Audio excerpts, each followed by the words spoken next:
Game na ho mga kababayan, umpisahan na po natin ito. Ano po, umpisahan ho natin mga bossing. Nako ha, eto. Gulat ako dito. Kasi hindi lang ako nagulat, pati po yung mga may-ari ng lupa, mga kababayan. Bakit po? Bigla mo ba namang maririnig, malalaman, maaalam na, ayan yung, sadali. Bigla mong malalaman na yung lupa mo hindi na pala sa'yo. O pakinggan nyo po mga bossing. At ang bida ho dito mga kababayan ay yung mga bilyar. Ilang dekada nang sinasaka ng pamilya Alonso ang kanilang lupain sa Bacoor, Cavite. Wala silang kamalay-malay na bili na pala ang kanilang lupa kahit na may hawak silang titulo. Ang saklap naman nun. Biruin mo, syempre ho, ikaw bilang ikaw yung may-ari, mga kababayan, nung lupa, hawak mo yung titulo, hawak mo yung mga dokumento, abay, syempre kampante ang inyong loob. Tapos biglang merong ibang bumili, biglang hindi na sa'yo, mga kababayan, yung lupa na yon. Narito ang exclusive agenda report ni Pierre Pastor. Squatters na raw sila ngayon sa sarili nilang lupa. Ito raw ang Klap nun, sarili mong lupa, squatter ka. sinabi sa pamilya Alonzo ng Barangay Molino 6 sa Bacoor, Cavite. Tila hindi lang sa malalayong hasyenda nangyayari ang land grabbing. Kahit sa mga kalapit-bayan ng Maynila gaya ng Cavite, may inaagawan din ng mga lupa. Kinukuha umano ni former Senator Cynthia Villar ang 2.5 hectares na lupaing ito na nasa kalagitnaan ng residential area sa Molino 6. Tinanong ko pa nga po siya dito, inaarang ko po siya doon. Nung sinanong ko, nagsabi ko, "Ma'am, good afternoon po, ano po may paglilingkod ko?" Sinabi niya sa akin, "Nabili ko na to," tapos sabay alis. Ayup naman. Grabe naman talaga entrada ni Cynthia Villar. Atras nga, huulin natin mga bossing ha. Pakinggan ho natin ulit, no? Ibang klase talaga si Cynthia Villar. Agenda report ni Pierre Pastor. Squatters na raw sila ngayon sa sarili nilang lupa. Ito raw ang sinabi sa pamilya Alonzo ng Barangay Molino 6 sa Bacoor, Cavite. Tila hindi lang sa malalayong hasyenda nangyayari ang land grabbing. Kahit sa mga kalapit-bayan ng Maynila gaya ng Cavite, may inaagawan din ng mga lupa. Kinukuha umano ni former Senator Cynthia Villar ang 2.5 hectares na lupaing ito na nasa kalagitnaan ng residential area sa Molino 6. Grabe naman yan. Biglang mawawalan ka ng lupa. Ano ho? Sabi ni Aloli TV, mag-air tank na tayo pag ganun. Ano yung sinasabi nyo dyan, ha? Tinanong ko pa nga po siya dito, inaarang ko po siya doon. Nung sinanong ko, nagsabi ko, "Ma'am, good afternoon po, ano po may paglilingkod ko?" Sinabi niya sa akin, "Nabili ko na to," tapos sabay alis po. Pero Ano sabi? Nabili ko na to? Tapos sabay alis? sabay umalis. Grabe naman. Kaya yung ibang mga kababayan natin na nakikita yung mga video ni Cynthia Villar, nasasabihan silang mata pobre, no? paano naman ang titulong hawak ng pamilya para sa lupaing minana nila sa kanilang mga magulang at sinasaka nila simula pa 1968? Nung nabubuhay ang tatay ko, may irrigation po yan. 3 beses po namin sinasaka sa loob ng isang taon niya, pagkakaani, patubig. Kasi buhay naman po yung tubig. Eto, matatanong to, no? Saan nabili ng mga bilyar yung lupa na yon, no? Bakit yung binilan nagkaroon ng titulo? Samantalang etong mga matagal na pong mga nakatira dyan, matagal na pong nagsasaka dyan, may titulo din. Yan eh. Ano ginawa nila sa patubig mo?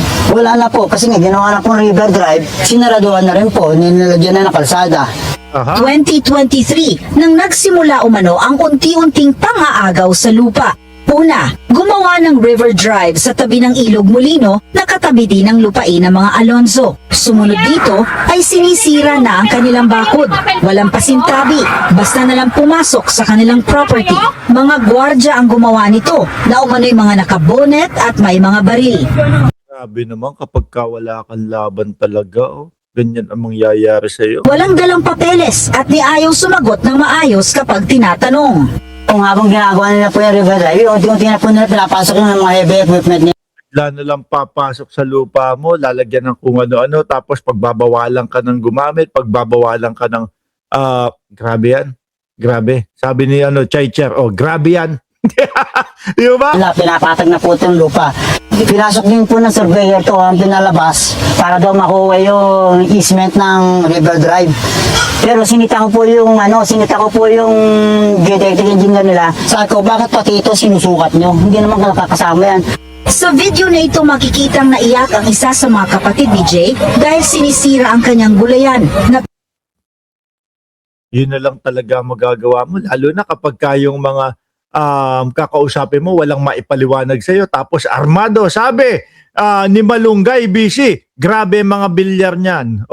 Magulat na lang tayo kalahati ng Pilipinas sa kanila na. Baka nga ho pati moon. Baka ho pati yung mga planeta eh. Di ba? Mukhang mas matindi sa China.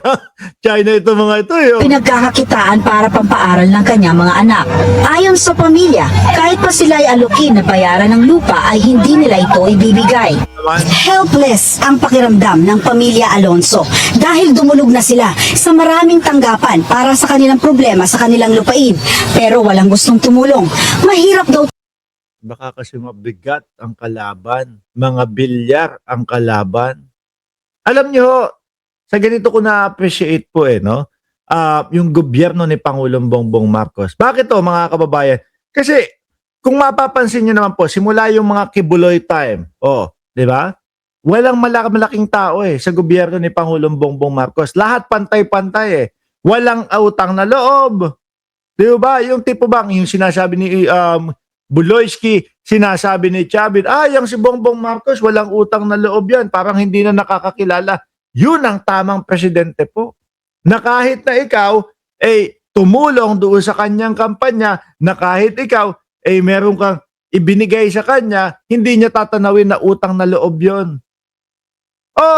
Bakit to? Kasi ang mangyayari niyan is, may utang na loob sa akin si Bongbong Marcos, may problema ako ngayon, no? Na kinakaharap, maaari ako makulong. Sige nga, sasabihin ko sa kanya, ibabalik ko sa kanya yung mga nagawa ko sa kanya. Para sa ganon, proteksyonan niya ako, back-upan niya ako.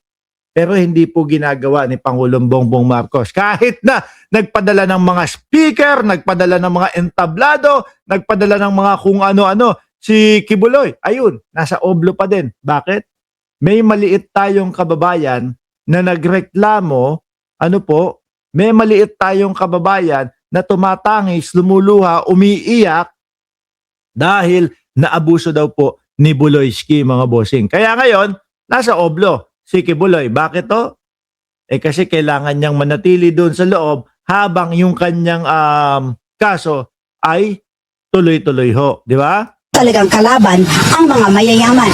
Lumapit na kasi ang pamilya sa barangay, sa munisipyo, maging sa DAR at sa Action Center ng Malacanang. Pero pinagpapasapasahan at pinababalik-balik lang daw sila. Nangangamba ngayon ang pamilya na baka isang araw ay bigla na lamang i-demolish ang kanilang mga bahay na nasa Ganyan na nga po ang mangyayari ho dyan. No? paligid ng lupain.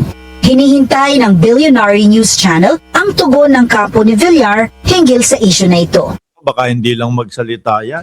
Para sa agenda, Pierre Pastor, Maganda maipaliwanag sa kanila. Maipakita din ng mga bilyar, mga bossing, kung saan nila nabili. Kasi sinabi daw sa kanya ni Cynthia Villar na nabili na namin to. Parang, kumbaga, squatter na kayo dito. No? Sabay alis ni Cynthia Villar. Ipakita nila at hagilapin yung pinagbilhan din po, mga kababayan.